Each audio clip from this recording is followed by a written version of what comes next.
Um, I'll do a quick video here. I know it's been a while since I did one. I haven't been doing a whole lot lately.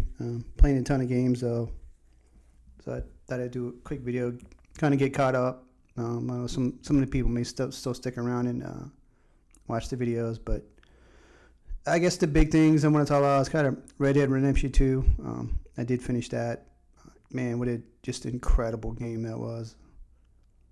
You know, it looked phenomenal. Played great story, great characters.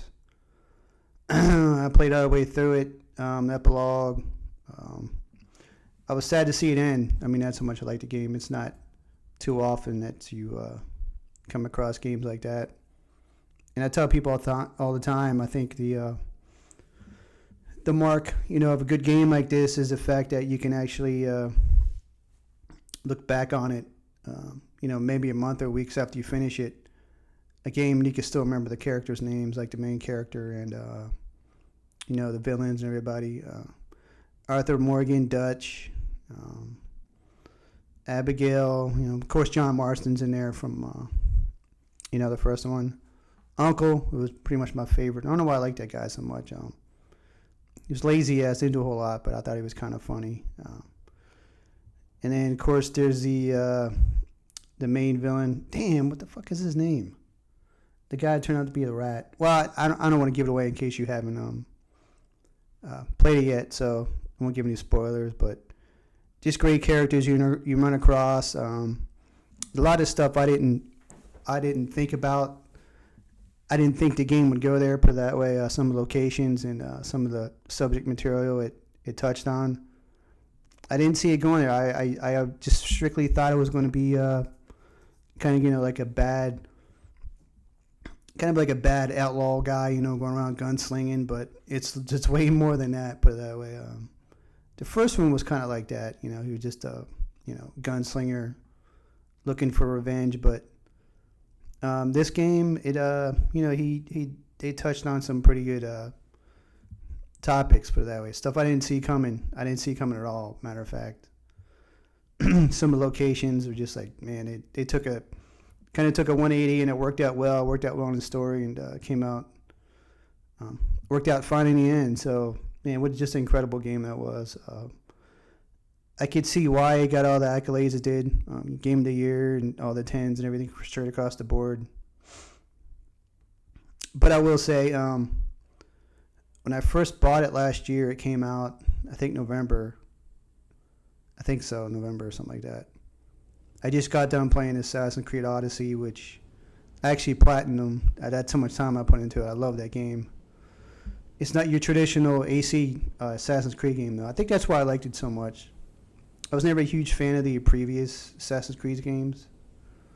But anyway, so after finishing like 100 hours plus in that, I tried putting Red Dead 2 in, and I just couldn't get into it. It was just real slow moving, and I wasn't ready for another epic, third-person open-world game like that. So I waited till I started playing it in April, and I finished it like mid-May, so it worked out well. Man, what an incredible game that was. I gave it another shot, and it ended up liking it. And the only downside is every game that I play after Red Dead Redemption 2 just looks like shit to me now, though. Because I played Red Dead Redemption on PlayStation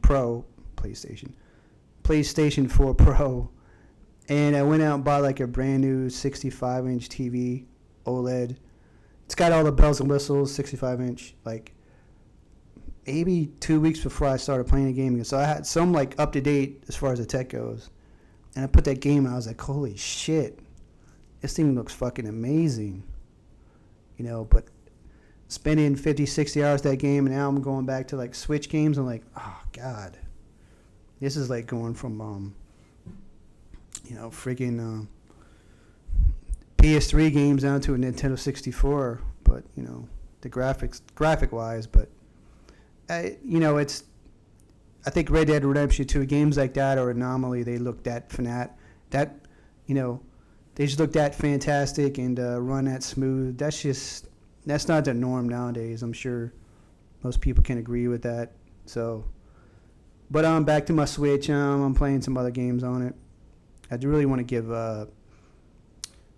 Zelda Breath of the Wild another chance. I've tried 3 times to get into that game, but I don't know. The breakable weapons just I can't. They just I don't know what it is. I get stuck in like a temple or a dungeon, and all my shit breaks. I'm like, man, what the fuck, you know? So I don't know. I'm not sure if I'm giving another chance or not. I want to. I mean, maybe it'll force me to go a little more, have a little more strategy involved, and then just going in and swinging and hack and slashing my way through the game, which a lot of people say. The whole point of the breakable weapons is it'll make you kind of think outside the box instead of just going in and hack and slash.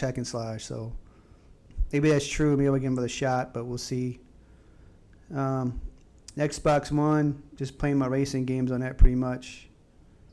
I did finish a really good third-person shooter, Sniper Elite. I think I'm going to do a video on that developer.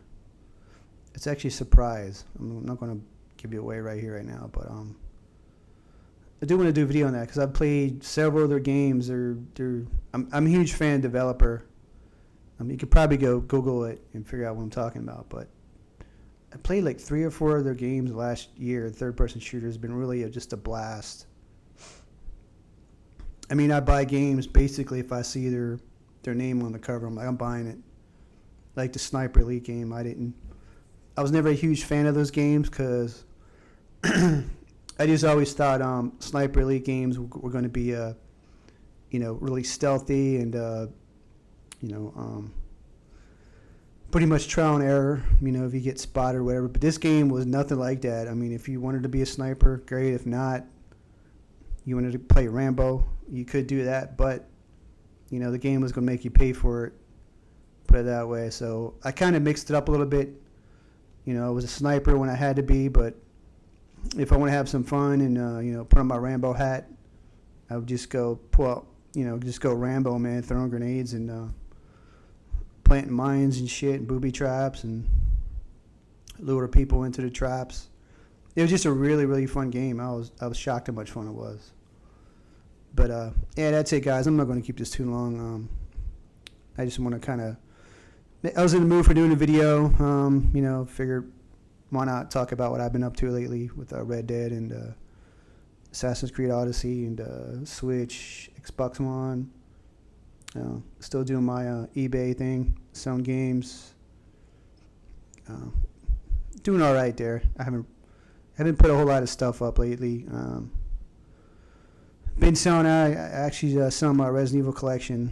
Sold a lot of that stuff, the high dollar stuff anyway. Still got some left. So if you're a Resident Evil collector, you're looking for a certain game, put a comment down below and let me know.